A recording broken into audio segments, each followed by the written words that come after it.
Greetings, webheads, and welcome to episode 23 of Witty Banter, yet another Marvel Crisis Protocol podcast. I'm Patrick. I'm Alex. I'm David. I'm a goofy goober, yeah. We are here in a high-energy way to help you have more fun with and get better at your Crisis Protocol. We toyed with a little bit of doing, since it's around the holidays, we toyed with a little bit the idea of kind of doing a special holiday episode. And, kind of just doing some fluff around that. And we decided that's really not what you're here for.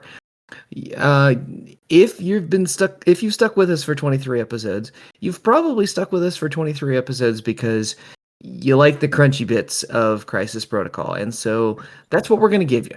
We're going to give you a breakdown and talk through the 3 new characters that have gotten spoiled. Elsa Bloodstone, Nova, and Yondu. So let's just go ahead and dive right in. It's a little bit out of order chronologically, but we talked about Man-Thing in our last episode. So let's talk about the other Midnight Sun that's been spoiled, Elsa Bloodstone. So I'll go ahead and I'll go through her card real quick, at least with her stats and her attacks, and then we'll start the conversation from there. She's 4 physical, 3 energy, 4 mystic, 6 health, size 2, medium move, threat 4. That does not change on her backside. She's got 2 attacks. First is a physical attack, monster hunting weapons, range 4, strength 5. It is a builder. On a wild, you get cursing shot, giving target character slow. On a crit, you slow them, and on a wild, you incinerate them. Her spender is Mystic, Blood Gem Blast, range 3, 6 strength, 1 power. You can add up to 3 additional power to add 1 die per power spent. And then on a wild, you get Degeneration. Target character cannot have damage removed from it during this activation phase.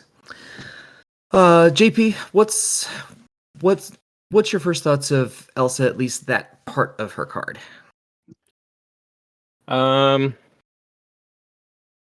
She's got decent defenses. Like, Midnight Suns are kind of weak to energy. Blade and Eye Hulk. So she kind of falls into that. Something we didn't talk about yet. Too. Oh yeah, and Kantu. Yeah. She has a superpower later that we'll talk about that's even better for her defenses, but still leaves the energy out, so it's even more lopsided. But I mean, three energy defense is fine. Like, it's not great, but it's whatever. It's pretty standard. 6 health is fine for 4 threat. She's a little squishy in today's meta, I think. Like, not having any defensive tech, really. I mean, she does have the thing, but she's not tanky. Monster hunting weapons is good. Having 2 triggers is crazy, and they're really good. For a ranged attacker to have slow on their attack is better, in my opinion, than having slow on like a melee character. So having range 4 and slow is good. Incinerate's always good, and that Bloodstone Blast is pretty good. Mystic attack, and it scales, and it does a lot of damage per power spent relative to her threat cost. David, we've seen this in some other characters too. Can you lay out exactly what it means when it says cannot have damage removed in the activation phase? Can you walk through exactly what that means and how that works? So basically, I mean, anything. So the activation phase is obviously the entire, basically, bulk of a turn, because it goes, power, activation phase, then cleanup, right? So all your turns are going to happen in the activation phase. So if she damages, if she rolls the wild, it basically means you can't heal. Anything that removes damage doesn't work, right? And that's basically until fundamentally until the end of the round. Is that right?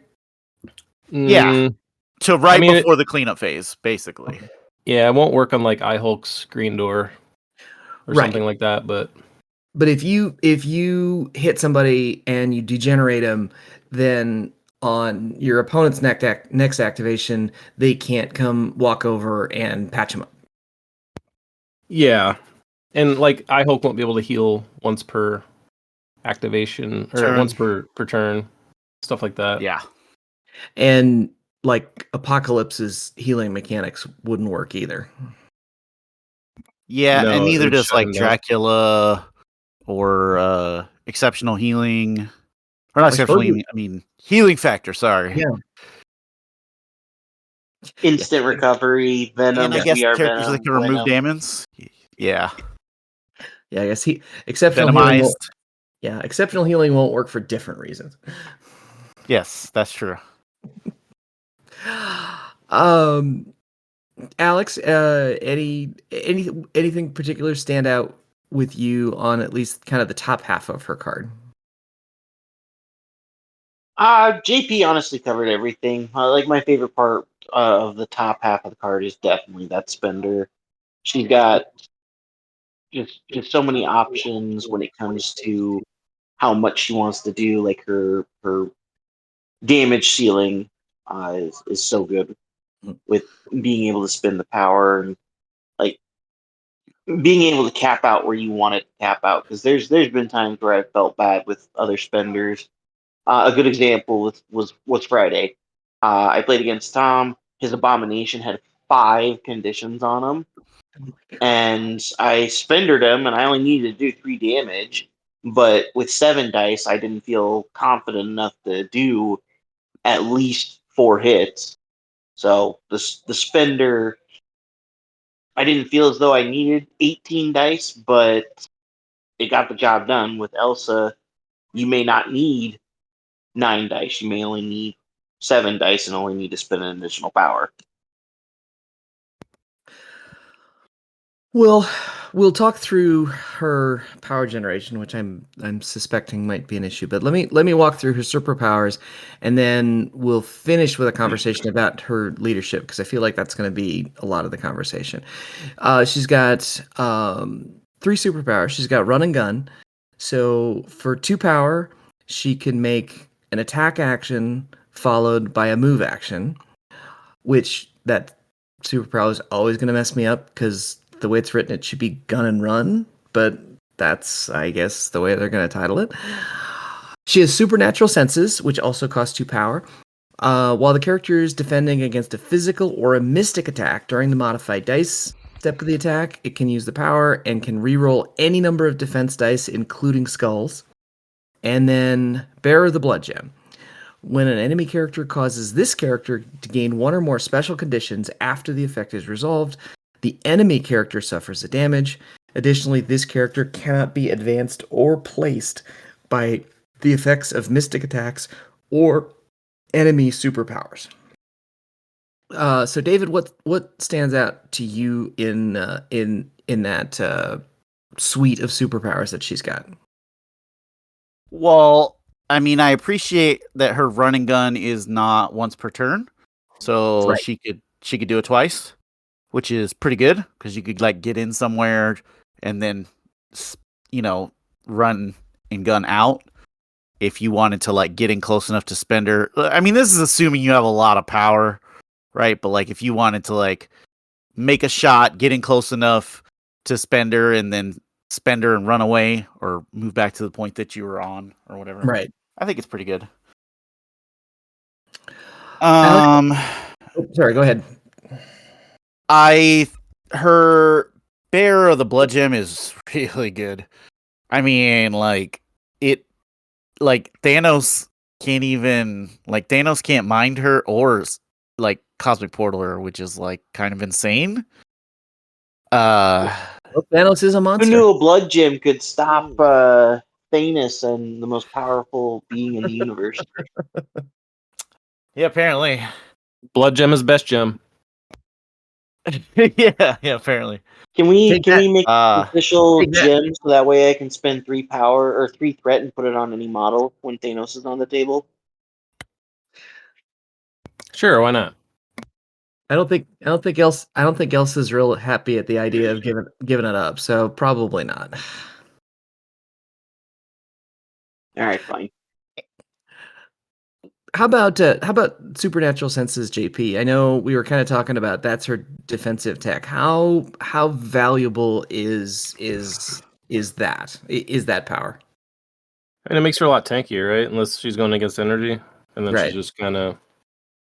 I mean, if anyone who's played against Blade knows that it's pretty annoying. Being able to reroll the skulls on a 4 dice roll is pretty good. I mean, anybody who's played against Hulk with Puny Banner, it's good. Like, it tanks her up a lot.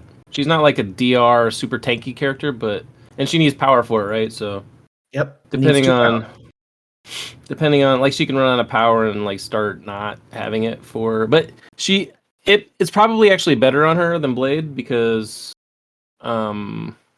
she's probably generating power better than Blade in a lot of circumstances just because she has an actually good range 4 attack, where Blade a lot of times he's just kind of relegated to point sitting and plinking. So I have a feeling she might have more power to use that. So it's a really good superpower. It's copy paste. It's kind of boring because we've seen it, but it's good. Run and gun. I mean, we've kind of we haven't seen it. run and gun. How many builders have we seen that hand out slow? Like I this is not me calling it out and saying that it's so great or anything, but I can't think of too many builders that give out slow, so I like it. Just I'm based not. on I'm the not fact talking. that I'm it talking does about. that. I'm talking about senses, not weapons. Oh jeez, I'm I'm You're good. sorry. You're good. No, supernatural senses is like copy paste Blade. It's fine. It's good. I like it. Yeah, it does a thing. Run and gun. Like to echo what David said, not being limited to once a turn opens that up to a lot of play patterns, especially with the range 4 character. Because like you're within range 4, you can hop in, pop him with the blood or shoot him, hop in, pop him with the blood gem blast, pop him with and then hop outside of like range 5. It can like let you rotate on a D, I believe, with 2 attacks, which is pretty Yeah, it insane. can. Yeah, it's really good. And then Bearer of the Blood Gem, I feel like that's just a better version of the helmet, right? There hasn't been this version of it, has there? Not one that stops places. Most of them usually it's stop advanced pushes. and push, right? Yeah. Because most push And the attacks damage are on. part. Oh yeah, sure.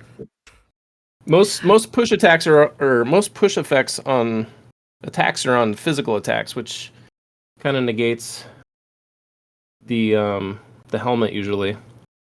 But the place is just like the advance in place is crazy.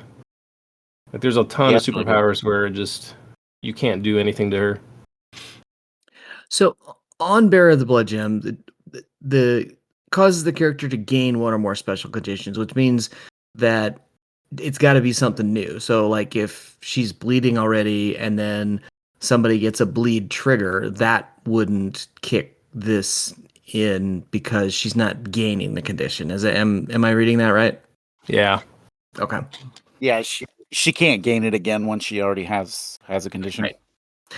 And then after the effect is resolved, the enemy character suffers a damage. If an attack that would cause her to gain a special condition dazes her or KOs her, does that damage still go through, or does that get stopped?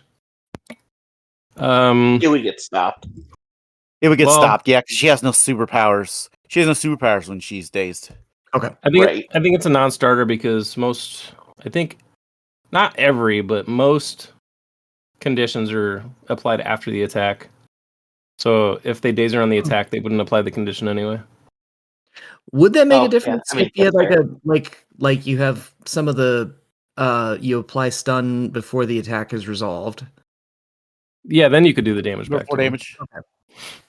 Okay, so some of it depends on the wording of the Yeah, a lot of it's all the timing, but most I'd say like 90 high 90% are after attack is resolved for applying conditions.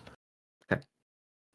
So we'll get into her leadership in just a second, but so that's the rest of her card. How does she feel in terms of value for a 4th threat if we took her leadership out? If we just looked at her character at her kit, how does she feel for value?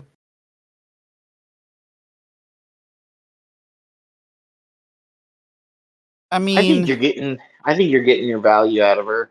I think she's a solid 4 threat. Because and JP made good points about her defensive tech. It's copy paste the blade, but physical attacks are pretty common. Mystic attacks are becoming more common. Her attacks are solid, and her superpowers are great too. Like there's not anything I'm disappointed with in the character. I would say she's at least B plus, if not A, just as a 4 threat. David, what do you think? so I think the problem with her is outside of her leadership is kind of like she's not really doing anything that's like particularly exciting. Like I think she's good and she can definitely hit, but like I mean it's weird in the scale that like there are other 4 threats that do more damage than she does, and there are other 4 threats that are taking like there's so many 4 threats out there that have so many different jobs. I feel like she's not really like I think it's hard for her to break into like other model space, but I think she's a good model. And I think you could probably do some stuff with her, but her home is probably going to be Midnight Suns, right? How about you, JP? What do you think? I like her a lot. I don't think she's good enough to splash though. And I don't see her getting a run on her blade either. Just because Yeah. I mean, she doesn't benefit from bump that much, and she's not. I mean, like David was saying, there's just better 4s you're probably taking at that point. Like, I'd take Voodoo over her as a 4 in affiliation, Underblade. So I do think that range 4 slow really is intriguing. I particularly if you're going against a team that wants to run around and run away from you. She does seem like that would be a particularly valuable piece of equipment. yeah, and Yeah. Go ahead, David. The problem with that though is one, it's a crit trigger to get the slow. And I mean, if you really wanted a character that has slow, you just take Hawkeye, right? Like Yeah. he's range 5 and he does the slow thing easier. Yeah, that's true. He doesn't have access to Siege, though. That is He also does true. not. Does Hawkeye do it easier? Yeah, I mean, his for is just for wild. threat. Yeah. For threat, yes, but it's one wild is the same chances of getting one crit. No, Yeah, we've yeah. talked about this before. It's Yeah, it's, it's not. Okay, I'm talking on a single dice. Yes, it is. No, it's not. Because you can crit into a wild, but you can't wild into a crit. Okay. It's like Oh, I see what you're. Yeah. it's marginally better. It's right? marginally, But it's it is marginally better. It is better. Yes, And better, but Hawkeye I'm just obviously can do the energy and physical too, right? So it's just better. Like I do like the double trigger though. I kind of think of it as like Spider Woman almost. yeah, Because I do there'll like be that. some like Hawkeye, for instance, a good example. Like he gets a wild, and like no matter how many wilds you roll, you can only apply one of the conditions. Whereas here, you get the wild, you can incinerate, and if you get a crit, you get them slow too. You double condition them, which there aren't too many models that double condition. There's like Archangel, Ultron. I mean, they're a little different because they double condition on a single trigger, but there aren't that many who like stack triggers on like multiple wilds. So I think that's cool. But 5 dice physical. It's anyone who's played this game knows that that's kind of it's a little sketch. It's very mid. Yeah. You have a 12.5% chance to get a crit on one die and a 14.06 chance to get a wild. Boom, crunch that. There we go. All right, so let's get into her leadership. Legion of Monsters, affiliation Midnight Suns. Once per turn, when an allied character targets a character with an attack, it may pay 1 power. If it does, the attack gains your choice of one of the following special effects. Boom. Before damage is dealt, each other character within 2 of the target character suffers a damage. Horrify. After the attack is resolved, the attack character gains the root special condition. Or Silver Bullet. Damage caused by this attack cannot be reduced or prevented by superpowers or team tactics cards. So Alex, what do you think of this leadership, and how does it change the way you would approach putting a Midnight Suns roster together? I'm going to start with the second question you had. Okay. It'll never change my approach because I don't ever plan on playing them. They're Okay. just not my cup of tea. It's just a bunch of characters that I'm indifferent about. Okay. But nothing against anybody that does play them. But Mhm. The first question though, Fuck you, man. I feel like this is just residual Immortal Hulk hate. no, that's I've gotten over my Immortal Hulk hate that I might be still walking around with a third asshole after that, but whatever. See, webheads, this is the kind of Christmas spirit we bring for you. It looks like you just Fuck, gave birth. Just gave birth. No, I had a reverse birth. That fucking 30-inch Hulk dick up my ass.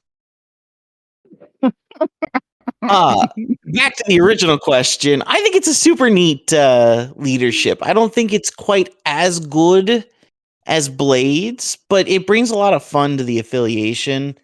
And another option of a leader, and the leadership is actually good. Like a good example, Cabal was one of the first affiliations to get a second leader, and we see what happened with that second leadership.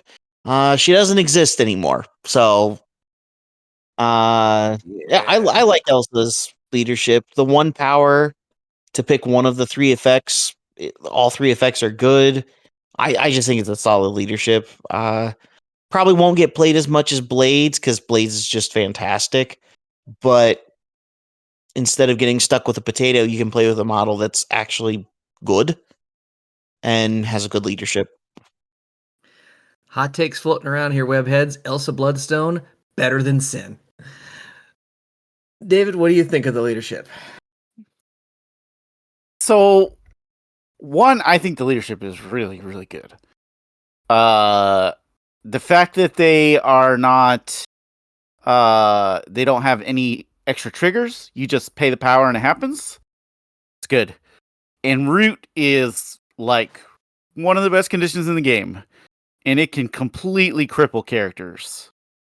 So, I mean, the ability to have your whole team be able to like root basically whoever they want to is really good.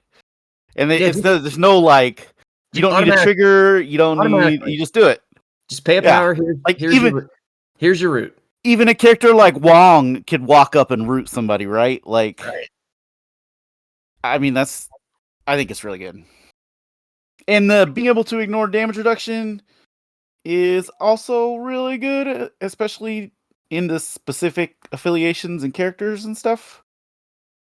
But yeah, I love that they came out with a leadership and was like, oh wait, we got rid of exceptional healing. Fuck, what do we do about Odin's Blessing? Leadership.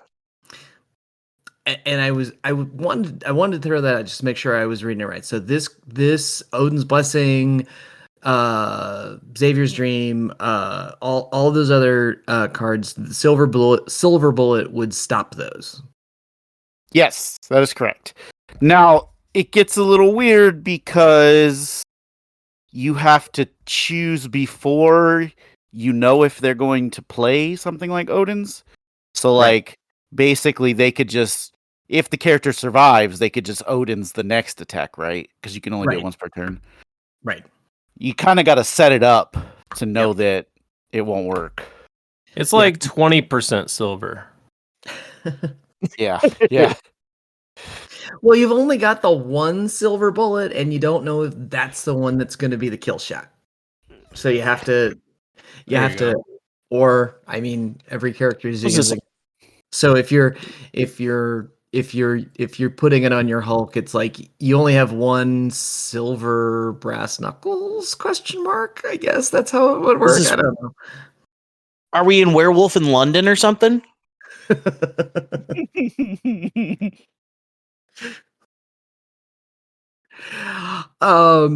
JP, what do you think of the leadership? I think this leadership's really cool. I don't think we've seen anything like this where it's a virtual toolbox Mm-hmm. of options. Can you guys think of anything? Any leadership that is like this? Leadership. It lets you choose multiple effects, like Yeah. different ones. I haven't seen one. The only one that I think is comparable, that it's somewhat similar, is Doctor Strange. Being able to pick your attack type. Mm. But Yeah, I I mean suppose. that's about as close as I can think of. Yeah. The closest I can think of is maybe Sam, but it's a reactive one. Yeah. Like, okay, who needs to move or heal a damage or remove a condition or all three? Like, it's kind of toolboxy. But Well, then I mean, I guess you that don't would get be to. similar to Mal too, then, because Yeah. Mal's is a similar leadership to Sure. Sam. But it's not. It's reactive. Yeah. Agreed. It's not Yeah. guaranteed. Like it kind of stands alone. I think it's a fresh leadership. It's cool. It's not. Yeah. I don't know if it's necessarily spammable. I think maybe you could spam root for a while, but like once Yeah. everybody has root, then I don't know. The boom is not explosive because it's going to hurt your characters and yourself if you're within 2. Right. So you have to pick your shots a little more on that one. Yep. Root, Because you obviously, can, because go the ahead. boom can hurt. Just because the boom, you can hurt your allies as Yeah, well, or yourself. Each other character. So you can't hurt yourself. you can. No, you can. You can't. It doesn't boom your target. Yeah, it's other than the target. Oh, okay. So you could hurt yourself with a boom. Okay. Yeah, if you're like a range 2 character and you punch with a boom, you're gonna chip. you're gonna hurt yourself. Yeah. Okay, that makes sense. And like Horrify is the most spammable for sure. And Yeah. to echo what David said, like putting root on characters. I mean, if we rewind the game, like what, a year ago, maybe, I don't know. Alex would be better at doing this than I would. Like root was super rare. Right. There were only a couple ways to apply root. And okay. Let me think about it. No, I would say March, because that's when Xavier came out. I mean, before that we had Pyro, we had Cassandra Nova, Groot, Mr. Sinister, Wanda. Does she That's apply about root? it. Yeah, not Does many Wanda apply characters. root? Wanda applies root, I believe, with her tactics card.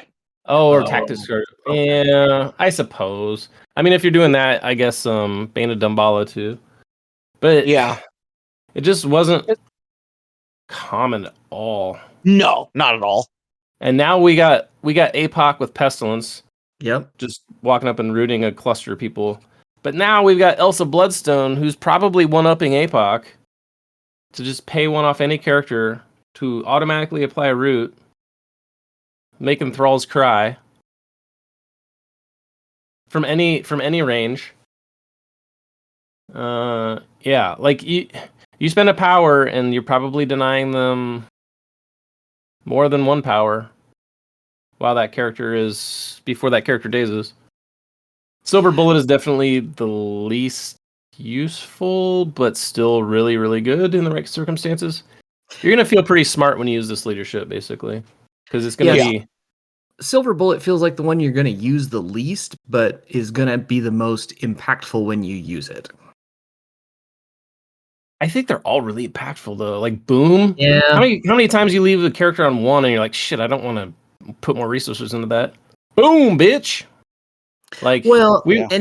and it's every allied character. So, theoretically, if you have 5 characters in your roster that you're all focus firing, you could put 5 chip damage on somebody without even attacking him. Yeah. Yeah. So I was trying to do a thought experiment with you. I think it was in it was in our podcast chat. Mhm. It was like what characters have explosive? Because I was thinking like being able to stack explosive and Boom would be a little feels bad for your Oh. opponent, but Yeah. we couldn't think of any good characters with explosive that I shouldn't say that. We couldn't think of any characters who had good explosive attacks that were like spammable. Most of them were like you have to pay for the attack and then you have to pay for Boom. It Right. gets weird. But being able to make any attack, like any builder, into a kind of a janky explosive attack is pretty nuts. Because it's there when you need it. A lot of explosive is also on a trigger. So like anybody who's played this game with explosive characters knows that you're like, shit, I really need this wild. And when you miss it, it feels real bad. Here you just boom, and that 1 health is dead. So yeah, I really like this. It's not spammable, but it's fine. It's not like a Cable or a Black Panther leadership where you're just going to town paying for Black Panther and just re-rolling with Cable. But I really like it. It's cool. Booming a Helios laser feels mean. Yeah, that was the best one I could think of, actually. Yeah. Okay, so David, I'll ask you the same question I gave Alex. What, with this leadership, how does that change the way you put together a Midnight Suns roster? I mean, this question really needs to be at JP because he's played the most Midnight Suns out of all of us. But I think you could. I think this leadership wants. I think you want to be able to have characters that have good range attacks that can afford to use this and not really affect their kit. Just because the farther your range is, the more likely you're going to be able to make multiple attacks to make this slightly worth the effort. And it also means that you can more easily spam the boom part if you have a lot of range attacks, as opposed to a lot of melee characters that are probably not going to be wanting to boom things because they don't want to take damage. So, I mean, that's the way I would look at it. It's weird because I think Blade's leadership is so good, and characters like I Hulk and stuff get so much mileage out of it, right? That it's hard to. But I think you could do something with the leadership. I like it, and I like the fact that she's the Midnight Sun. So, JP, what do you think? So, how does this change your thought process about a Midnight Sun roster? Blade's leadership is so unique that, I mean, you to a certain extent you build around it. Obviously, there's going to be some affiliated characters that you take that aren't amazing with bump, like in Kantu or Iron Fist, or I don't think those guys are great with bump, but they're fine. It's still good for them. But I feel like with almost 200 characters now, you can really specialize a list. There's probably a list somewhere that can dual Blade and Elsa, I haven't really looked into it. I feel like kind of like what David was saying. I think Elsa wants something and Blade wants something different. So there's probably a little overlap in a Venn diagram, but I don't know. 10 character slots is tight, and I'm not sure what Elsa's doing to make a matchup better that Blade's bad in. I don't know. I'd have to really think about it. That would just take reps to figure out lists. I don't like. You could definitely make an Elsa list for sure. I don't know if you make a dual leader list though. Yeah, I mean it is possible.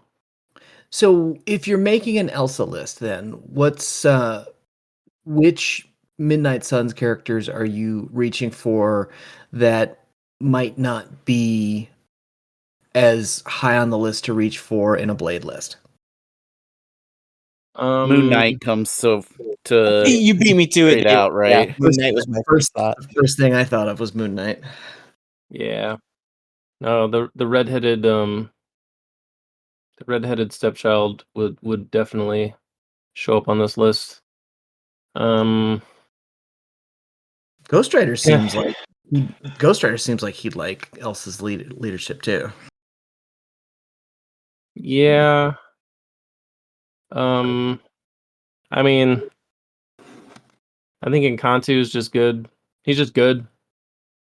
He would make the list. Yeah, he is. He's really good.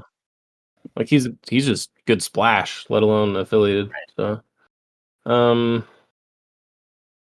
who else? I mean, I don't know if she really like. I think like Voodoo gets played under Blade, but I think he probably comes in with Elsa too. Yeah, I don't know if. I mean, you probably still bring Hulk in an Elsa list, just because he's so skewed that you might want him for certain threat levels or matchups. Well, it seems like if there's Hulk would be the one that would probably be most likely to be getting use out of Silver Bullet, because you have a pretty good idea if you're swinging Hulk fist that you're going to be taking a kill shot, and having a Silver Bullet on it would probably make a difference. Yeah, and Dave and I were talking about this. I don't hate Hulk getting boom either. Like you chip one, but with Hulk, like it gets crazy with the amount of damage you can spread out with that guy. When you're punching, throwing the character into another character, punching, throwing a character into another character, then you have a superpower to throw a character, and then you have siege to do it again, and then you have boom on top of it. I don't know. If you could math it right, you could decimate a clump of people. Yeah, it could be ugly. Well, and obviously the effects of boom are probably better on like an E, right? Where people are gonna be closer. Yeah. As opposed to like a D or something. Then your Yeah, and boom is probably only hitting one person, right? If you're lucky. Yeah. And I don't hate Elsa on an E either, because like when Blade plays an E, he's usually playing like safety on the back E, like throwing glaives, which just doesn't feel great. She feels better. Obviously, bump is going to be sorely missed, but I think it's fine. I think Hulk's still just good. Yeah. I think I would probably start there. I don't know. It would take some reps to figure out an Elsa list, I think. But I would start with like Moon Knight, Voodoo, Encanto, and Hulk.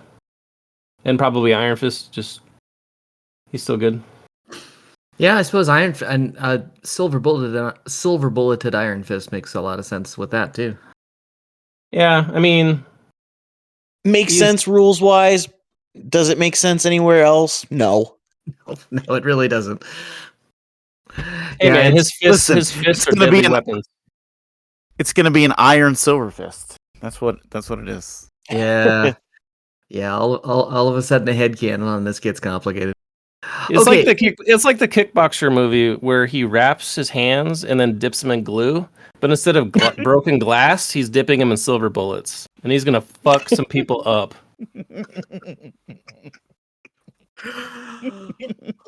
That would actually look pretty damn cool. I'm not gonna lie. I think you solved the problem. Thank you. Anything else about Elsa before we move on to her?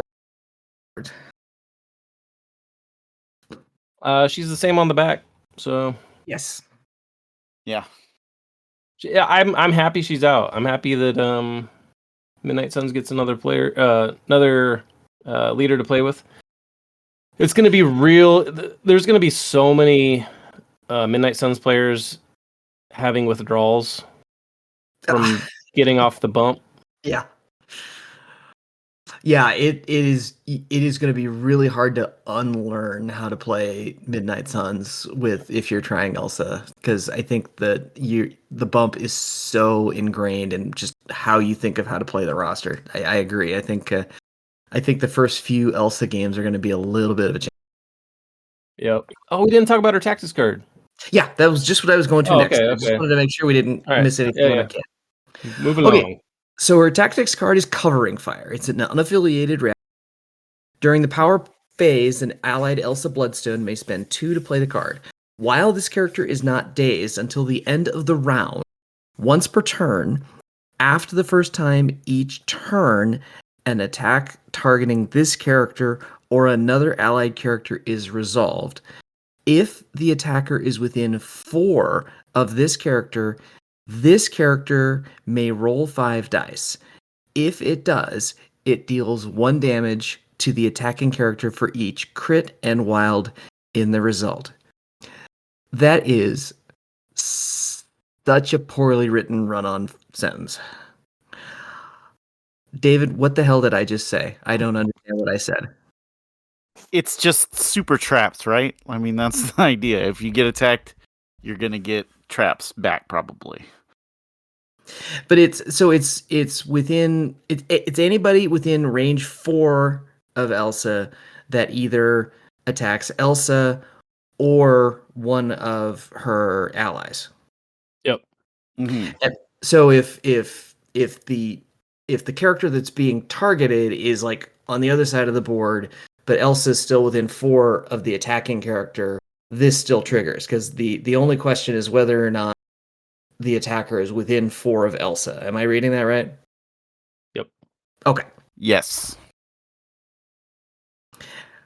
And it's once per turn, and it lasts for the whole round, and it's within 4, which is a long ways.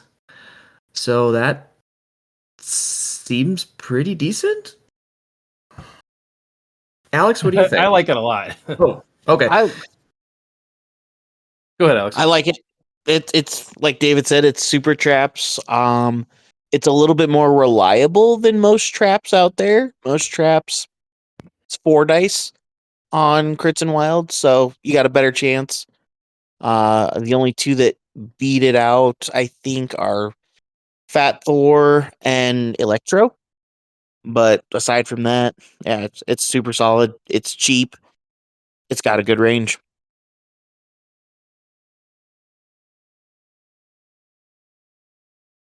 Yeah, you have Well, and the other thing is too, right? Like you're gonna be so like you're stacking this, and then you're stacking like booms and all of this like random. You're gonna take 1 damage or whatever. When you start adding all these things together, I think it's pretty good, right? Like you're not gonna want to attack Elsa if you're like sitting or anywhere near Elsa if you're like sitting on 1 or 2 health. Like you'd be like, maybe I don't do that. Especially if you have an attack that gives a condition. right. Yeah.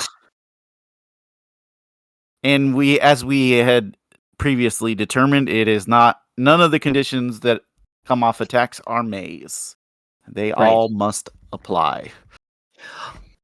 On the other hand, if this thing lasts for an entire round and Elsa, while having some defensive tech, is not the tankiest thing in the world, does playing this card at some level put a big old bullseye right on her forehead to say, okay, make her go away so I don't have to deal with this for the rest of the round. Elsa has such good zoning tools that I don't know. Like, you'd have to really pressure her because she has run and gun, Yep. and she has slow on a range 4 builder. So it's if you're playing her on a back line or something, obviously it's not going to be good on like a D map or something. You're probably playing on an E or maybe a B, or I guess a C too. But I guess a C kind of exposes her more. But on an E, she's just tough. She's tough to deal with. You'd have to really pressure your opponent's back objective to try to daze her to nullify the card. Okay. We'll go around the horn real quick. Any last Elsa or card before we move on to New Guardian? Alex, what do you think? I've got nothing. We covered everything that I was thinking about. Okay. David? Yep, we got everything I can think of. We're good. JP? All right. So moving on from the Midnight Sun to the Guardian, have Nova. So now when we say we're active, I always wondered with Cassandra Nova by default sort of being shortened to Nova, how complicated it was going to get once Nova came into the game. It's a good thing that Cassandra Nova is not very frequently played. We'll just call her Bean. We'll just call her Bean Flicker now. Yeah, that works for me. And honestly, that works very well for me. Nova, Richard Rider. It's the Enya box set. Just call her Enya, quite honestly. Nova, Richard Rider. 4 physical, 4 energy, 4 mystics, 7 health, size 2, threat 5, long moves. Keeps the same stats on his backside. He has 3 attacks. First is an energy, Nova Burst. Range 2, strength 5, gainer. On a wild, you throw a character size 4 or less away. Gravimetric Cannon. Energy, range 4, 6 strength, gainer. If the attack deals damage, you push the target character away short, no size restriction. And on a wild shield, you trigger Judgment. After the attack is resolved, the character gains the Judgment special condition, which means, once again, we're reaching for our rulebook to find the conditions that don't get played much. Third act is Lightspeed Lance, Beam 5, Strength 7, Power Cost 5. After all attacks generated by this attack are resolved, place this character within 1 of the last character targeted by the attack. On a wild, after each attack is resolved, the character pushes the target character away short. No size restriction. JP, how's Nova? At least how are his attributes and power in attack suite? I mean, 4s across the board is pretty good. Definitely above average. 7 health on a 5 is fairly average. Long move is definitely way above curve. I mean, outside of his superpowers in a bubble, these attacks aren't. I mean, they're fine. Just looking at it in a bubble, though, like, he only has 2 gainers, so funding a beam is tough, and like a 7 dice beam is like Cyclops, which is okay. It has a push. Nova Burst is like pretty bad in a bubble, like 5 dice on a 5 threat. And like a wild throw size 4 is really good, but 5 dice is not great. Gravimetric Cannon, like that's my shit right there. Yeah. Range 4, 6 dice with a push, and it's got just like a random Judgment trigger. Like, okay, I'm here for that. And for those like me who didn't remember, judgment, if you are under judgment, you don't get power when suffering damage from an attack. So it's like super stun. Judgment's like it's like a poor man's stun, and Judgment's always been one of those things where it's like a reactive superpower. So it wasn't like you needed a trigger or like any kind of proactive event to create it. It was just like, oh, you attacked one of my guys, you're judged, bitch. Like it's a good condition, but it's not amazing. It'd be better if it was stun, but I think it's the first time we've seen Judgment as an attack trigger. It's first. I mean, I know it is. Yeah, I can't think of any because I think it's just Ronin and Scarlet Witch that have judgment to start with. Isn't it? Yeah. Yep. And it, like I said, it's not amazing, but it's fine. Like the attack would be great, even if it didn't even have that line, the judgment line. Mhm. So it's just cherry on top. It's fine. Alex, what do you think of his stats and his attack suite? I really like it. It's okay. It's JP mentioned a lot of what I was gonna say, like that throw on the 5-die builder. It's nice. That's obviously the best part about it. It's weird because just looking at the attacks, they're not that great overall. I mean, they're okay. But for a 5 threat, they could be something more to desire there. More so specifically dice. If we look at all the other 5 threats that have been coming out, but when we get into the superpowers, it makes a difference. The long move I really like on him because if we think about Guardians of the Galaxy, it's what Gamora and Nebula are the only 2 long movers. Yeah. Yep. So That's correct. throwing in a third one doesn't hurt. David, what do you think? So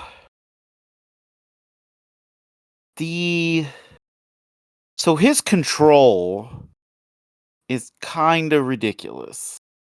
Like when you think about it. Size 4. He's size got a 4 size 4 throw and and any size push yeah. on both of the other 2 attacks. So he can move some models. Yep. Like, and that's, I mean, anytime you're moving your opponent's models, that's usually good. There's not usually a time where you don't want to move your opponent's models. Those first 2 attacks are really similar to Ronin, actually. They are. I mean, Beam 5 is just a long way, and have the potential on 7 dice, you're pushing at about an 80% clip. And you can, if you get 3 characters in, you're pushing 2. If you get 4 characters, which is not entirely out of the realm on a Beam 5, maybe you're pushing 3.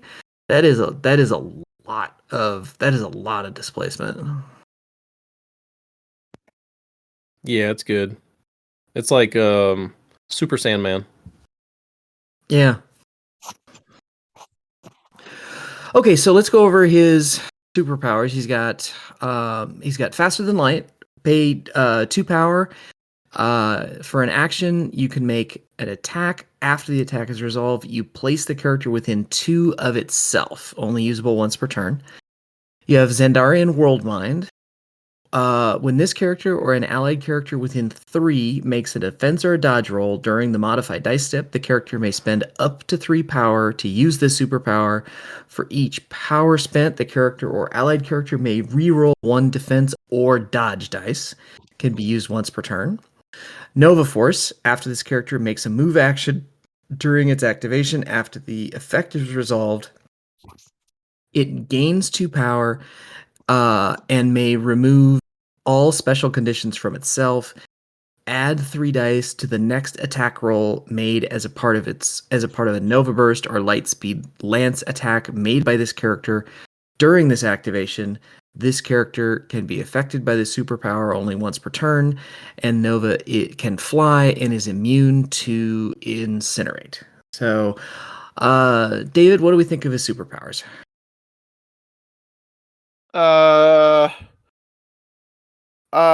am still really confused on why they're like faster than light, but I only place 2.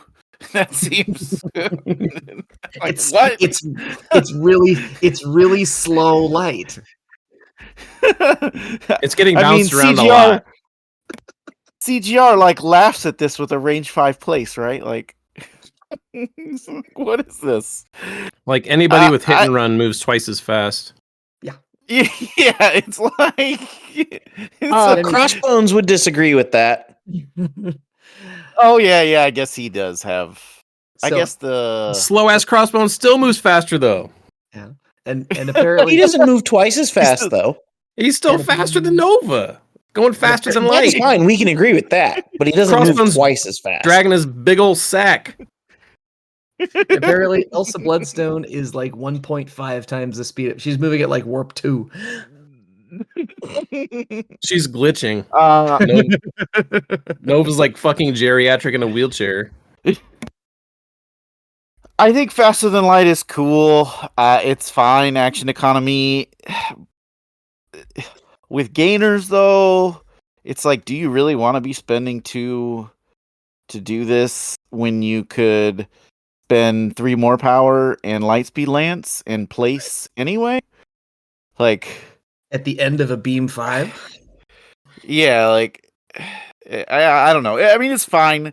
There's probably going to be times where you want to use this. Maybe use it to like reposition back onto a point, or maybe you Nova Force up and then like attack something and then place back just to get to where you were trying to be. I mean, it's fine. Hey David, I'm gonna what's up? test your map knowledge. If you're on the front of your back gamma with Nova, you move along. You gain the 2 power. You spend the 2 power to faster than light. You gravimetric cannon through backpoint sitter. You push them. You place 2. Can you get to their back point? Long move plus a place from the back gamma shelter. Front of back gamma shelter to front of back gamma shelter with a long move. Place 2 small base. I think you can. I bet it's real I think you close. can. It's close, but I believe you are correct because, man, I would have to sit and plot it. It's close though. I think you can do it. That seems like a decent play. Yeah. I do like it. Yeah, well, you're guaranteed to have the power for it. That's for sure. Yeah. I think it's a good superpower. Like it's action economy.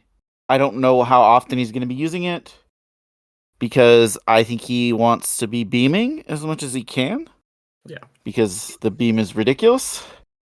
His Xandarian Worldmind is fine. Defensive tech is good. I don't like spending power on him though again because he has gainers. So like the thing that sucks about this guy is he can't like spike a builder and be like, "Oh, I got enough power to like do all this other stuff that I want to do." You'll use the rerolls. I just don't know how much, and I don't know if you would want to build around the ability to use them. Also, it's range 3, which everybody else who has like a bubble reroll, except for what is it?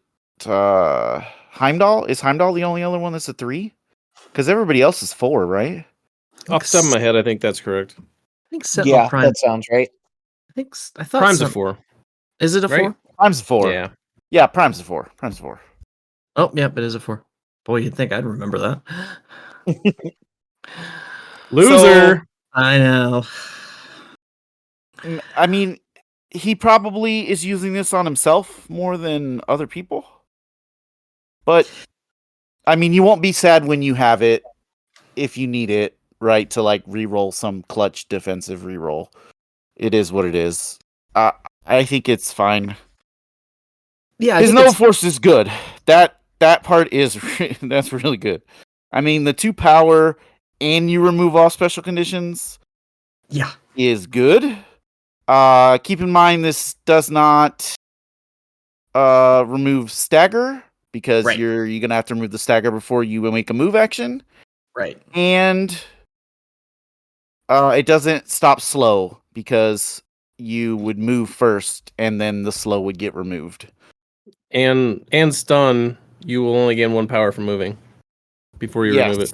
and then he'll remove the stun. Yep. So it is good though.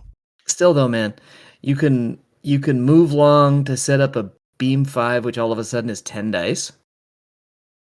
On the first Well, not the whole attack. beam. Oh, right. Right. Well, Or yeah, it does say Yep, That's next the first you're attack right. roll. The next It does say attack roll. next. That's a good. Yeah, Yeah, it that's a does say good point. next roll. So, question, I just for my clarification, when it comes to the gain 2 power and remove all conditions, why? I'm curious. Can you remove the stun and then gain 2 power? Because they're an effect that happens at the same time. No, because everything that's written, it has to go in the order that it's written. Right? Okay, So okay. it says 2 Understandable. and removes. So that Does- it always goes first. Yeah, it's one of the rulings that Is it? you do everything in the order that it comes as it's read. So that's different than like if there's 2 things that happen at the same time, then the character can pick which one goes first. Yes. Okay. Alex, anything else? Any other thoughts on Nova's superpowers before he's got 2 tactics cards that I wanna go over, but any more thoughts on the his superpowers before we dive into his tactics?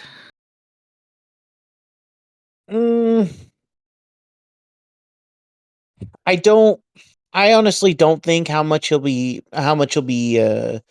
using the rerolls himself. Because I mean, if you're really worried about the rerolls, and this guy's just got power problems with the rerolls, and just like all of his powers and everything is his spender too. It just, I don't know. I think that one will probably get used less.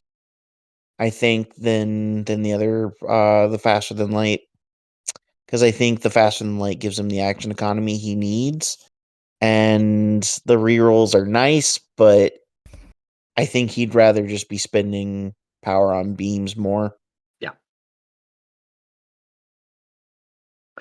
Okay, so let's go over his tactics cards. The first one is Call for Backup. It is an unaffiliated active card. During his activation, Nova may spend 3 power to play this card.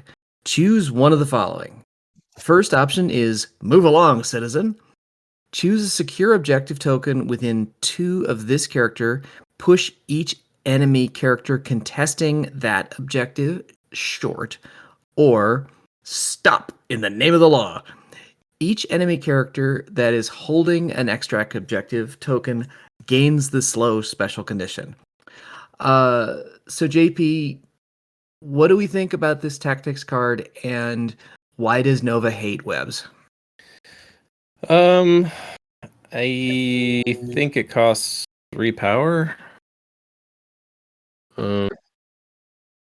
It's powerful, right? Choose a secure objective. Push each character contesting it short. Like obviously that's going to be better on some secures. Stop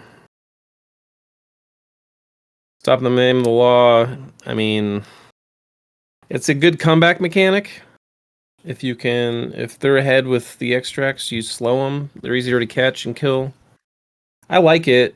I think it's just, I don't know. We'll have to see. I think Guardians definitely has room in their 10 for it. I think Guardians probably, I think they struggle. I wouldn't say struggle, but they definitely have a lot of optional cards in their 10 at this point. So maybe I'd have to play with it. but his power generation is so strained, and his use for that power in his beam is just so tempting that I don't see myself personally using any other play pattern besides banking power for a spender, or the oh shit button, I'm gonna die, let's reroll some defense or dodge dice. I think that's a terrible superpower. Like it's the Zendarian world mind. it's yeah, I think it's really fucking bad. But in a pinch, if you're gonna die, go ahead. I mean, if it lets you activate them, yeah, it's worth its weight in gold. But it's not. It's not. I can't. I can't think of it as a reroll bubble. Like it just doesn't. It doesn't chuck out for me. Well, it doesn't seem to fit on what the character is doing. It does. It does feel like it's sort of a redheaded stepchild of the rest of his kid. I would agree with that. Well, and that type of reroll, right? It's shorter range, and it's only defense. And dodge. I think. Yeah. Well, sorry. Defensive Not rerolls. Not attack. Yeah, I think most of the time when people are using that, they're using it for attacks. It's fine, but like your odds of rolling it, converting to a success on attacks are better, right? So That's right. it's just a better use of your power. Oh. I like this Texas card, but I don't know. I'm suspicious. Okay, David, how about you? What do you think of Call for Backup? So, I think what JP was saying about on certain crisis, I think, man, pushing people off of secure is kind of dumb on like Gamma, especially if there's no size restriction on it. Yeah, Like that's silly. But it's like, and does he really want to spend the power to do it? Is the problem, right? Now the extract one, I don't think the extract one is great. I think it's fine. Except on Senators. Senators is the only one where I think you probably bring this card. Because that one makes a lot more sense. Because if you slow everybody, because he can, like theoretically, he can walk and just slow everybody, right? That's holding a Senator. So you could do that on round one, and you could completely like trap webs or something on Senators, which is, I mean, that's pretty good. But outside of that, I don't know. I don't know where that card comes up. David, you just made me have a good idea for this card. If you are on Gamma, you can start him mid, right? Like dead center. He's a long mover. Yeah. He's got flight, so you can get over buildings. And for anyone who doesn't know, if you start a long mover mid center, you can double move to a back D or a back E if you have a clear path for landing on both movements. So, if you move him, if you have last activation as Guardians, which, I mean, they have 2 affiliated 2s and a 3 threat leader. Mm-hmm. So you can definitely go like fairly wide even with a 5 threat. If you last act Nova, you can double move him and get onto their back Gamma. You can move, pop his card, move again to their back Gamma and score 2. I don't hate that. Yeah, I don't hate that either. Especially now that they've nerfed Gamma. Well, I mean, it's been a while, but it's not 1-2-3 anymore. It's 1-1-2. Right. The middle is not nearly as contested, so it's very possible to score 4 points on Gamma round 1. I like that. I actually like that a lot. I take back what I said about the card. It does have niche cases, and I do like it on Senators. I actually like it on Senators, and like anything that has probably more than 4 extracts. I like it, especially single hold extracts. Like anything that, like not cubes or hammers. I think it's obviously better. I think it's a judgment call for that, but I mean, I think Guardians is running Gamma, so yeah, it's definitely a thing you can do. And diving Nova like round 1 is probably fine. Like, okay, sure, they might daze him, but then he has a ton of power, and he's just gonna wreck somebody's face. Well, and if you're doing the objective thing, you're probably doing it towards the end of the activation anyway. Exactly. Like if they can one round him, top of round 2. I mean, I guess. But you've got the victory points in your pocket for it already. Yeah. Well, Yeah, and I like you've that. I pushed, like that quite a bit, actually. well, and you've pushed a bunch of their characters off the point too. Well, and the other thing too is he doesn't. So to get him within 1, it's very, very exact. But since he only has to be within 2, he could push. He may not be able to score it, but he could stop you from scoring it, even if you like body blocked him. Well, you can't. Oh, you're saying body block him like on his first movement? Yeah. Yeah. Or body block him on his second, right? Because like if he's going to move last, you can pop the card. You can pop the card after your first move, though. yeah, He doesn't have because to be. but It's just during his He activation. has- Oh, it's within 2 of this character. I was reading this wrong. Okay. yeah, he has to Yeah, get yeah. within 2 of it. No, you're right. You're Oh. right. Never mind. This is not as good as I thought. Then I take everything I said back. I hate this card. It's trash. Throw it out. I mean, I've you can lost- still do it. It still works. I've so lost track of you JP's could body opinion on this block card. him though. Don't worry about it, Patrick. I need to It's in the past. I need to take It's better in the notes. trash heap, man. I need It's to take better rotting in. notes. It's rotting in the landfill. Alex, save me. What do you think of this card? It's okay. I don't like how much it costs. The being within range 2 of the secure, not that fantastic. And then the one that we thought would hurt webs doesn't really hurt them, because they have a tactics card that just says, okay, we ignore the one thing that this did to us. But So they also have to you have to spend power for weak kicks, right? you do, Yeah. but to spend 1 power to heal and Oh. get rid of the slow, worth it. Yeah, but you're not going to have damage on you, so that's not going to matter. And on Why in the if you're fuck am I spending going a to power, use weak kicks on round 1? This dude's not if even you going to have get power to slowed do round this. 1, he'll have power to do it. He just long moves, right? Okay, he so gains- round he 2 gains I do it, because this guy's probably going to go last.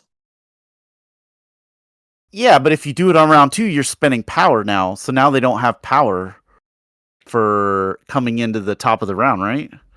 Like, Okay, they just run away still. I don't know. I don't like the card. The one thought that we thought would really hurt webs, it doesn't really hurt them that much, I don't think. I was just kidding. I still like this card. It's a good play on Gamma on round 2, though. Like the other thing too is, so you can technically, you can long move within 2 of the middle gamma. So you could long move, punch somebody with your like whatever your range 4 attack, and then you could push everybody off the middle shelter. Right. I don't think that's as valuable. I think Guardians can It's fight for not. the middle It's shelter. not. With Yeah. Guardians have good enough gun line where when someone takes middle point, they're under a lot of pressure, a lot of attrition pressure. So only being worth 1, like their reward is not as good for contesting it, and your reward is not as good for using this card on it. I definitely like it late, like last act on back gamma, though. I think that's a crazy good play. Yeah, I do like this card against Kingpin, Criminal Syndicate. This What card were you gonna feels say, like Patrick? Go ahead. just- Sorry. it feels like it's a card that would be really good against Researcher. That now that we don't see that very often. No, because it doesn't work on. Oh, Yeah. that's right. Oh, I know Researcher breaks your brain. I know. Yeah. My thoughts on It Researcher. feels like a secure. Yeah, nobody wants to hear my researcher rant. Any other thoughts on we move on to his other card? I'm thinking. I was talking to David about this, but I think Nova's going to be really freaking good on a B. Yeah, With I a agree. long, Sure. if he's hugging the inside of a B, like your back B, he can long move and beam either of the opposite flank Bs, and then place after. Yeah. And probably get the push. So you can completely rotate, get a 10 dice attack, and probably contest the point. Well, win the point, I should say. So in that He's case, gonna you're less concerned about getting a number of characters in more than just getting somebody and then the place at the end of it. Yeah, I mean, like, if he has a reason to rotate, Yeah. it's like usually characters are burning up entire activations to do that, where he's just kind of going about his business. Like, he's probably not getting as many people under the beam, but he's still getting a movement to gain the power, to gain the dice, to do the beam. But the place, the range 5, well, plus, like, it's way more than range 5, because if you hit him with the 5, you do a small push and you place back, like, I don't know, it's like range 6 or 7. Yeah. It's so just crazy. instead of having to do 2 moves to rotate around, you're doing the same thing, but you're getting a 10 dice attack in. Yeah, and you're knocking him off the point, so you're probably winning it then. Right. I like him a lot. I was really, at first I was really turned off by his Juggernaut superpower, the move to gain power dice. I've always been a Juggernaut hater. I don't like that character. And when I saw that, I was just like, God damn it. I was really hoping Nova was going to be cool. But after thinking about it some more, like, he can't really, he's not like a double attack beast, you know? Like, you can't just put 2 really awesome attacks into a character. But he's not Juggernaut, where he's only getting 1 souped up dice, or 1 souped up dice attack. He's actually getting, like, multiple attacks in that attack, which is, it's fine. Not every Guardian has to be like an assassin. Nova just brings a crazy amount of movement to Guardians. He's insane. Yeah, Nova Force almost requires you to be making a move action every round. Yeah. Okay, so the other tactics card that Nova comes from is Veterans of the Annihilation, which means, please, can we get an Annihilus in the game? But never mind. It's an unaffiliated reactive. During the power phase, allied Gamora and an allied Richard Rider may play this card. This round, Gamora gains the following superpower: World Mind Uplink. When this character is defending against an attack or making a dodge roll, it may re-roll up to 2 of its defense or dodge dice. This round, Richard Rider gains the following superpower: Star-Crossed Strike. When this character makes an attack, if there are 1 or more wild results in the attack roll, it may change 1 die result to a hit. Alex, what do we think of Veterans? It's neat. I don't hate this card. I don't love this card. It's free, so I mean that's already a nice bonus right off the bat there. I think it's better for Gamora than it is Nova. Gamora getting the reroll on the defense and dodge dice is really nice. Yep. Especially with her what is it? Martial prowess or whatever it's called. It's really good with her. The downside is you have to play Gamora. And not that she's bad per se, but I don't know if Guardians lists want to play with her. That's all. I guess playing with Gamora doesn't feel like that much of a downside, but I haven't played in a while. David, what do you think of that? What do you think of that? Yeah, I don't know if it's necessarily a downside. It's just I don't know how many Guardians lists play with her. That's all. Yeah, you definitely you've got to be bringing Gamora for the card. That's true. David, what do you think? So the fact that the Star-Crossed Strike is not once per turn, Mm-hmm. kinda. I mean, like, it just sucks that it's only one. Like, if it was for Yeah. each wild, you could do this. That would be a lot better. But Although we have kind of established that Nova's probably not attacking twice per round very often anyway. yeah, but like on his beam, right? Like, Oh, that's if true. this is That's true. beaming 4 or 5 characters, like, is this probably gonna come up? Yep, that's true. I don't know. I don't think it's enough. It's just not enough. Okay. If this was Warrior of Legend, if this was like for each crit and wild you can change a die result to a hit, sign me up. I'm here for that. Yeah. But just one wild to one hit, I don't know. Not that great. I would even And- take it if it was like if you got it for one wild and one crit. So not as good as Warriors, but better than this. I would even take that because converting 2 hits into 4 is worth it. Yeah, I agree. I don't JP? know. Oh, sorry. Go ahead, Dave. You finish your thought, David. I'm sorry. I mean, if you take Gamora, right? This gives her 2 rerolls, and she has martial prowess, right? The thing that gives her 5 dice. That's right. And Yeah. if you don't take damage, you give the opponent 2 damage. Yep. Yeah.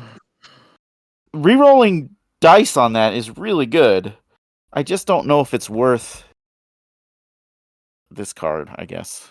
I mean, there's a use for it, right? Like, yeah, I think it makes Gamora better because rolling 5 dice and rerolling 2 is really good, right? Very good. I like that. I just maybe if you're gonna play Gamora and Nova, you take it. I haven't seen many lists running Gamora. I know back in the day Pat was running Gamora, but he was running Gamora with Thanos. So Oh. I mean, that's just because it was Yeah. easier on the math, right? Because he could do, what was it? Gamora, Thanos, Star-Lord at 15. Was that what he would run? Yep. Yeah. Yep. That's it. That checks out. So I don't know. I think it's fine if you want to. If you're bringing both of them, you probably take it. But outside of that, I don't know. JP, how many times have you changed your opinion on this card since we've been? 0. Okay. And I'm kind of I'm kind of glad, but I'm kind of sad that David Okay. amended his answer because I was about to jump in and like hot take this shit out of all you guys. Okay. This card's fantastic. The crux is Gomorrah, right? Mm-hmm. Like if you're playing both, this card is a shoe in. What are you guys talking about? I was kind of thinking. That's what I the same said. thing. I said it was a good card if you took y- both of them, but the downside is you got to play with Gamora. You guys were pretty iffy on it. Let's break down the math though. Okay. So being able to change a blank or a shield into a hit is the sort of off-brand equivalent of getting 2 attack dice. Because you have a 50% chance of getting a success on 1 die. So average, you roll 2 dice for 1 success. So if you're doing this on a beam and it has 7 dice pool, your chances of giving a wild are pretty high. 80-some%. And if you're hitting like 3 to 4 people, let's say he hit 4 people and you get the trigger on 3 of them. That's basically 6 attack dice that you got out of a card that costs 0. And the flip side is you like it. I wouldn't say it incentivizes Gamora, but it makes you feel better about not activating kind of a fragile character early. because that's kind of one of the problems with running like fragile characters is like you feel compelled to activate them early so they don't get dazed and miss it. Right. But if she can roll all her defense again, like she's definitely tankier, and your opponent's probably disincentivized from attacking her. And I don't think she's a bad model. She's pretty good actually. It's just the Guardians like to splash, and Guardians have premium Fords already. So like Bill, everyone knows Bill. Nothing changed with Bill. He's still really good. He just can't grab a middle extract. And like Agent Venom is still really good. He's not a catch-all like Bill, but between the two of them, they kind of elbow out a lot of 4s from the list. It's really hard to run a Guardians like same thing with Ronin. I know I'm getting off topic a little bit, but Ronin's fine. He's a good character. There's just better ones in affiliation. I don't think running Gamora is wrong. I think Gamora's hits. She punches way above her weight class. For a 4 threat, she's probably I can't like Logan. Logan's more killy probably, but she's like in the upper echelon of killer 4 threats. And then like David was saying, if you stack Thanos, she gets zany. So I mean maybe it's worth. Like I was saying before, I've tried building a Guardians list recently, and there's a lot of throwaways in the tactics slots for me. So it's not like it's really taking up precious real estate to take this card if you're taking Gamora. And it might even incentivize. I don't know. It's just the 4 threats are tight. I don't know. And with I guess Gamora's pretty good with Galaxy's Greatest too. I don't know. Yeah, she is. It's worth exploring with this card, I think. But you're taking Star-Lord, Gamora, and Nova at that point. So that's 4, 7, 12. I don't know. It depends on how you're trying to build the list. I think the optimal Guardians list is probably still just taking cheap core and splashing good characters. So yeah. We'll see. It probably doesn't get play, but it is a good card. And Gamora's not bad. That's all I gotta say. Okay. Any final thoughts on Nova before we move on to our last target for the evening? Alex? No, I've got nothing. David? So I've been thinking about this guy. Okay. I actually quite like him in Shield. Because if you sit rep him, he can walk to mid and punch somebody for 8 dice. Which is pretty freaking good. And bank like power for like a beam or whatever he wants to do next round. Like that's real good. Not very many characters can like get onto the middle of the table and throw that much dice at you and probably throw you off the point. Like that's pretty good. And I mean, he could use the rerolls from Namor, and he can reroll skulls with his reroll bubble. Not that you're gonna probably use it, but he could still do it. And I don't hate him with Fury's leadership, but I mean, you're probably not gonna play Invincible, but yeah, that was my thought. And I guess if you decided to like go crazy and initiative him, he could like shield mobile, and then he could like double walk on round 1 and punch something. But that's a lot of tactics card investment to do it. But he could do it. Yeah, he could. JP, any final thoughts on Nova? No, I'm good. The other Nova. Okay. Yeah, I'm good. All right. So the last character then we have is Yondu. Any adoptive parent's favorite character. He is 3 physical, 4 energy, 3 mystic, 6 health. He's a 4 threat, size 2, moves medium. He only has 5 health on his back, so he's 11 total. He has 2 attacks. First is an energy attack, a Yaka. Range 5, strength 5, power equal to damage dealt. Character does not benefit from cover, and puts slow on with a Y. Second attack is his spender and an energy whistle while you work. Range 4, strength 6, power cost of 3. On a wild, he pierces, and on a wild hit, he gets Yaka Mastery.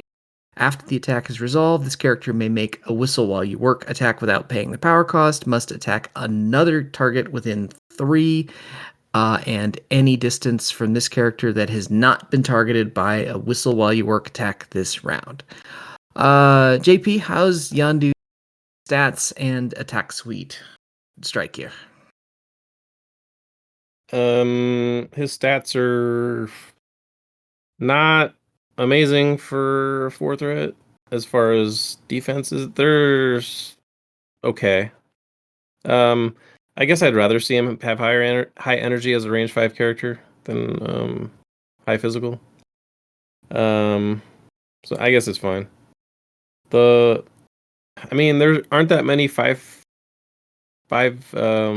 range 5 characters in the game, so that's kind of cool.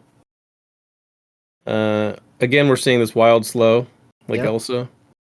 Doesn't benefit from cover, so now we have 2 guardians that take away cover, which is pretty cool. The whistle while you work is pretty cool. The pierce actually makes the attack a lot better. Like it's a cheap attack. It's range 4. And pierce on any attack just makes it way better. And then the ricochet like trigger on it is pretty good. Like it's just strictly better than ricochet. I mean, aside from having a harder trigger to hit. You trigger it. You'll on 6 dice, you'll trigger that 49.67% of the time. Okay. So well, what about on 7 or 6 dice with a reroll? We haven't gotten there yet, but yeah, we haven't gotten there. With a reroll, it is 56.59. okay. So not terrible. Like you could luck into some ricochets, especially with a winging it token. Yep. It still I like doesn't. him in Steve 3 because of that. Yeah. Yeah, I mean, you get a get out of jail free card with Steve 3. It still doesn't. You still can't hit somebody outside of range 3 with stealth. Right. But Yeah, sadly. And this attack does not ignore cover. I do like it though. It gives him a power dump for like we'll see later, but he's got a decent amount of superpowers that you pay for, but they're not just spammy superpowers, so it gives them something to spend on. I like it. They don't seem, for a 4 threat, they seem a little underpowered, just in a bubble, but I do like his attacks. Alex, how about you? What do you think of his stats and his attack suite? I like him. I'm glad to see that we're getting some energy attacks out of it, even though Guardians, well, I guess it's really only Rocket and Star-Lord and He's about to name half the CGR Guardians list. Okay, AV I has guess a it is half a range Guardians energy list because the attack, other half too. don't get played. I mean, Nebula has a range 3 energy attack. Bill's got a range 4 energy attack. Nova's all energy. And isn't Ronin both of his, like Kree Justice and the other one, aren't they both energy? Yeah. Just his builder's physical. The only one that's really like physical. Like Bill's throwing more physical attacks just because he has power issues. But and then him and Agent Venom. But other than that, it's like usually with Nebula, I'm throwing more energy attacks than physical. To be honest, that range 3 is just good. Fair. I just like that they're energy attacks. It makes sense. Oh, I would have definitely. been kind of sad if they were physical. Guardians is so stacked with energy; it's kind of crazy. They are. Mm-hmm. David, what do you think? Well, let me. So a range 5 attack that ignores cover is quite good, especially on the energy Bonkers on side. scoundrels. Well, it's just because you're more likely to get a model cover the farther you are away from them, right? Just because of the angles of terrain and all the things in between. So having it ignore cover is good. And I mean, slow is slow, and slow on a range attack is good. I like it a lot. I like the fact that this whistle while you work can go essentially infinity. Well, I mean, to how many ever characters there are that you could attack. It definitely makes it feel like Yondu's the MCU Yondu. Oh yeah, I do I like want to that. see I it like it a happen lot. on the table so bad. I want to see it Mhm. bounce between like 4 fucking characters. Yep, me too. Even if it's me getting it, I Yeah. want to see it. Yep. I mean, his attacks, they're more. We got to talk about his superpowers because I think his superpowers really make these attacks just better. Okay. Well, let's go into those then, so we can kind of be a little more holistic. There's 4 superpowers. He's got hit and run for 2 power. He makes an attack action followed immediately by a move action once per turn. He has Ravager Code, steal everything for 1 power. When a character within 2 of this character would drop 1 or objective token, this character may use this. Move 1 objective token the chosen character is holding to this character. This character is now holding that token. The character may not hold more token specifies. Quick draw for 2 power. When this character is targeted by an attack 2, this character may use its superpower. Instead of rolling its dice equal to its defense, it rolls 5 dice. If this character suffers no damage, after the attacker suffers 2 damage. And then the Pirate Way.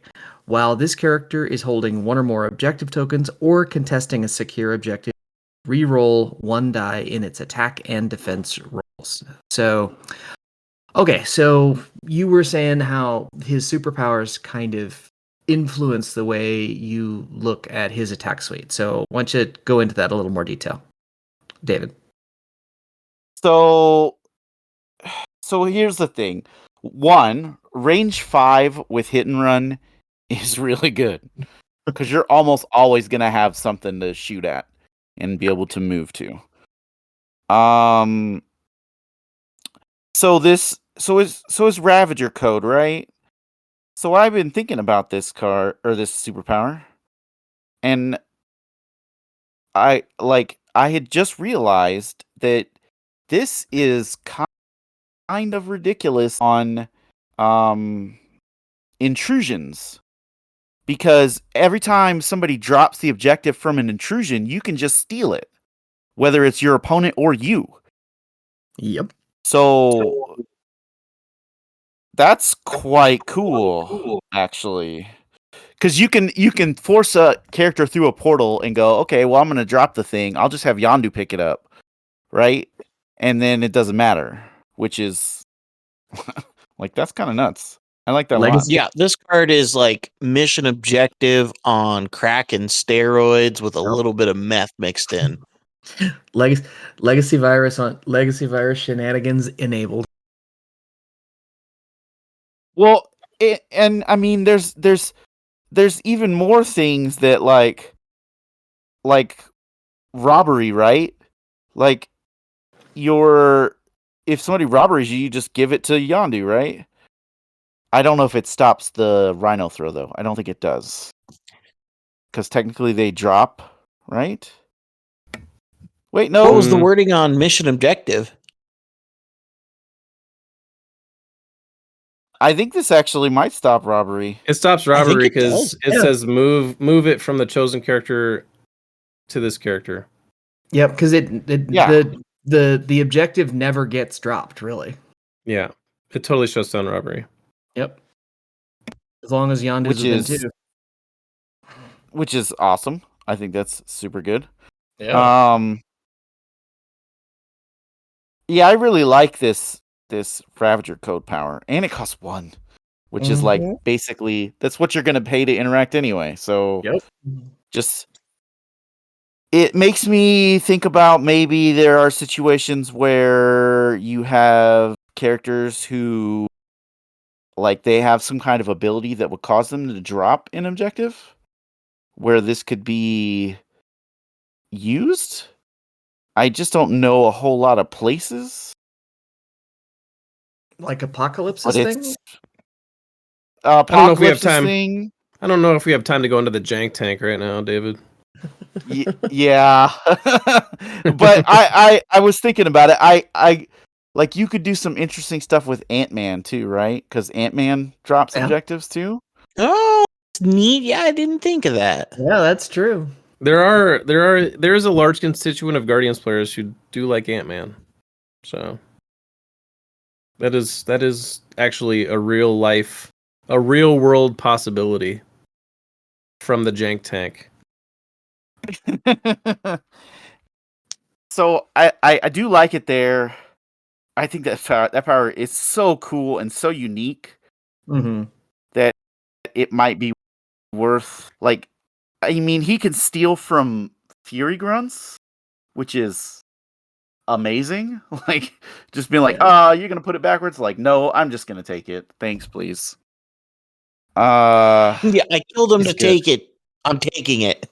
So if this would also cancel out 4-threat Widow's ability to throw to objectives Yep, where he can where take she it. was.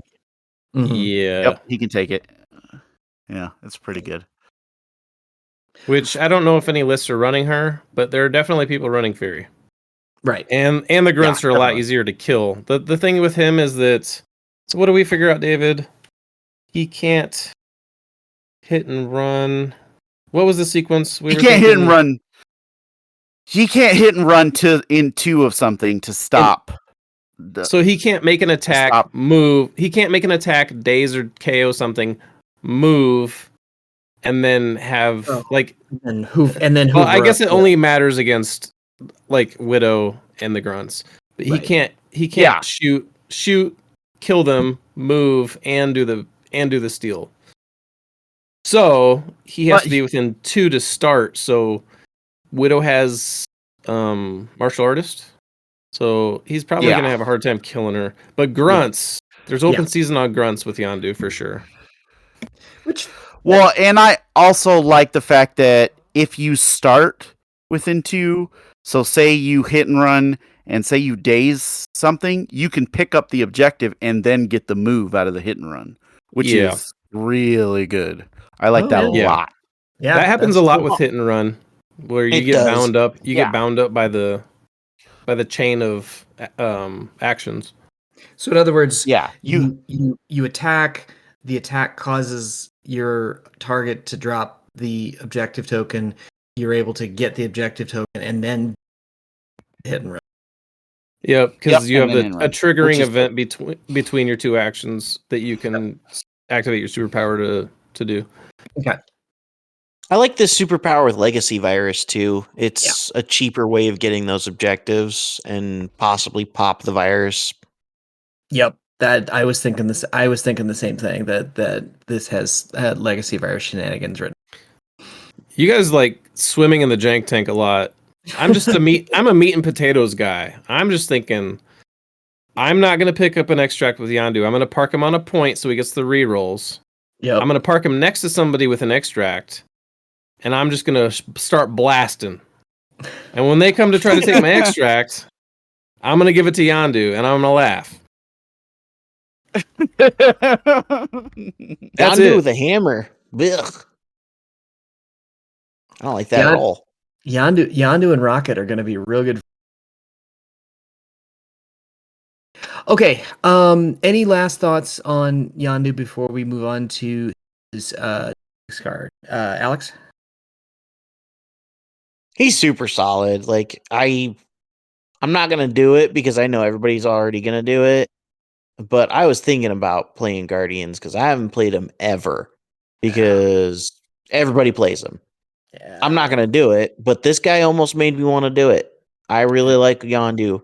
The only thing I'm disappointed about, and we've discussed it in our group chats before, and it's not even necessarily a bad thing about the character. It's just something I wish he had. I wish he was a leader. That's the only thing. Not that Guardians need a leader. Star-Lord's fantastic, but having options is always better than no options.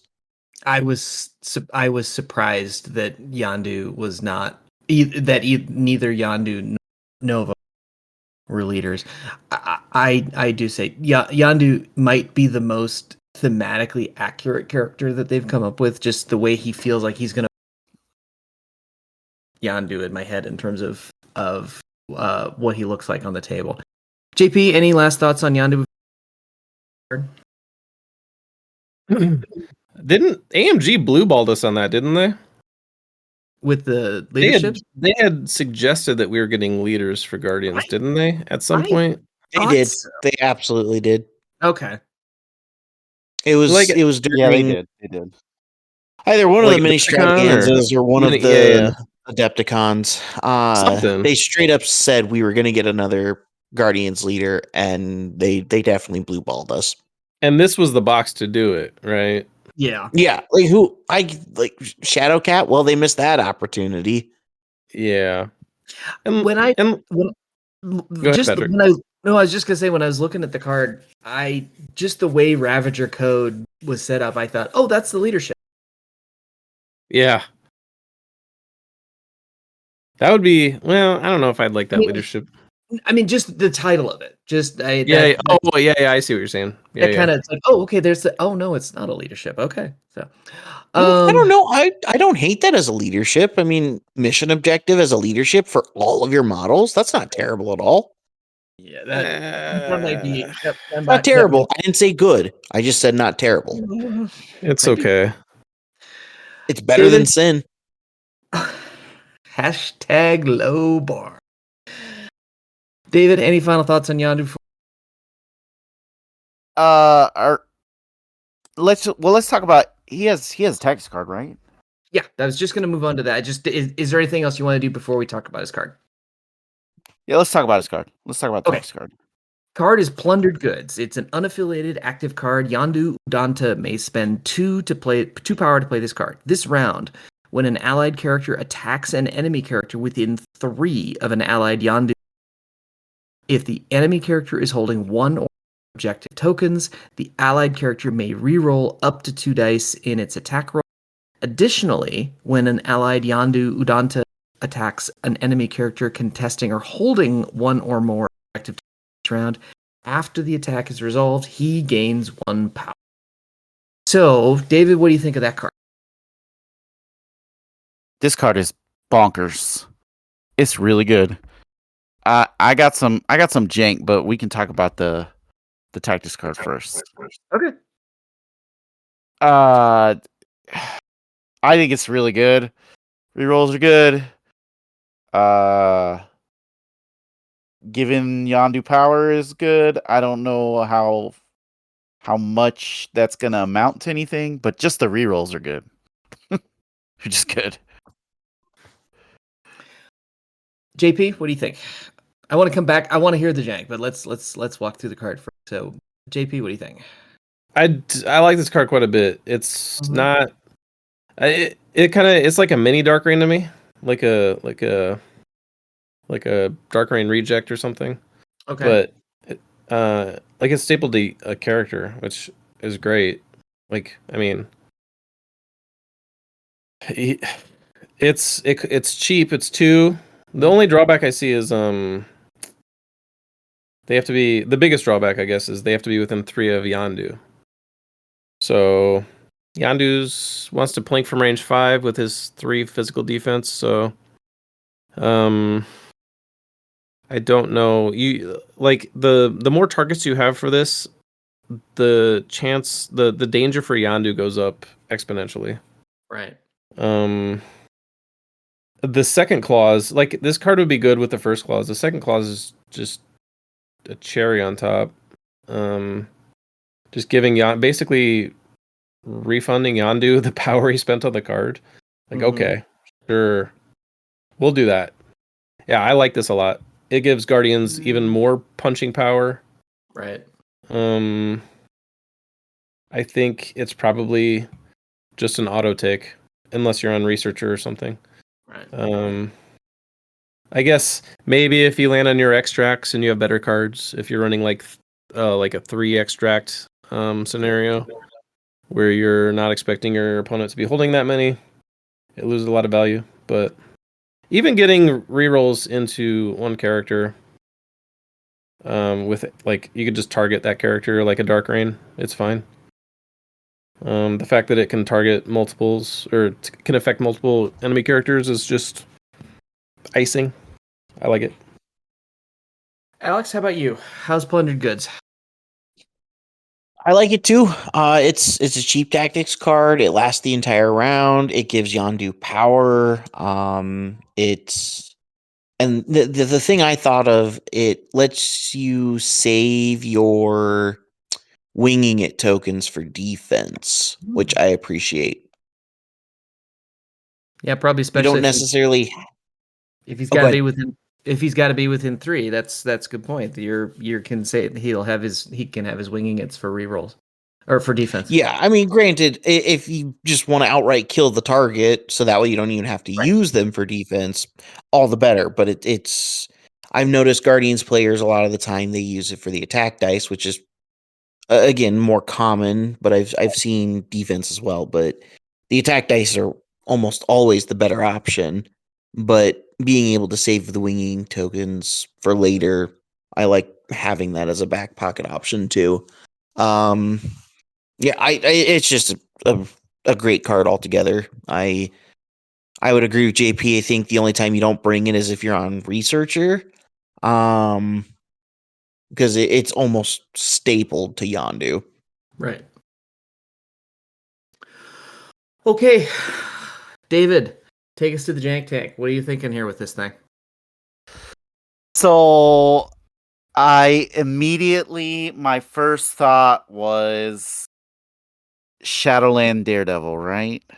Okay. So with Shadowland Daredevil, well, one, he's bringing the ninjas, right? So the ninjas can give Yondu an objective on round 1. They could just pass him one, like a hammer or something, Right. which automatically turns on his reroll. So now he has his reroll plus Shadowland's reroll, Right. which like now you're stacking 2 rerolls, and then you take this card, and now you're stacking 4 rerolls for him and 3 on everything else, including those hand ninjas, because they can benefit from this card. Right. That gets kind of ridiculous. And Basically then just hear me saying out. everybody. Hear me out. You take Hood. Zemo? Oh, Hood, whoa. You do the Hoods gang from the jank tank, baby. Man, that's a deep cut. Just even more rerolls. All the rerolls, I want them all. I got Hood's rerolls on my gang, rerolls on my plundering all those rerolls, bro. goods. gonna get carpal tunnel for all the rerolling you're doing. Throw in Namor and Zemo while we're at it. I just think giving him like that many rerolls, like his whistle while you work is gonna hit like everything. Yep. With like 2 rerolls. That's stupid. Yep. I will have that trigger. Bang, bang, bang. That is interesting though. think If you've got a range 5 attack, you can hit and run into range 3 of something and then drop a whistle while you work. Yeah. Drop a card, the card and whistle while you work. yeah, It's a good setup It's for the spender. yeah, it is. It costs a lot of power, but you could do it. 5 power is not that much. No, 7 if you include the guard. Never mind. Don't listen to me. That is a lot of power. Although you Well- might, well, it might be 6 because I think you could pop the card first, make an attack. Oh no, it's got to be range 3 of him too. Yep. If he attacks, yeah. Yeah. Never mind. I mean, with Shadowlands, you're probably going to do this. Like, you're just going to attack with somebody else. You're gonna pop this, and somebody else is going to get a bunch of rerolls, which is what you want anyway. Right.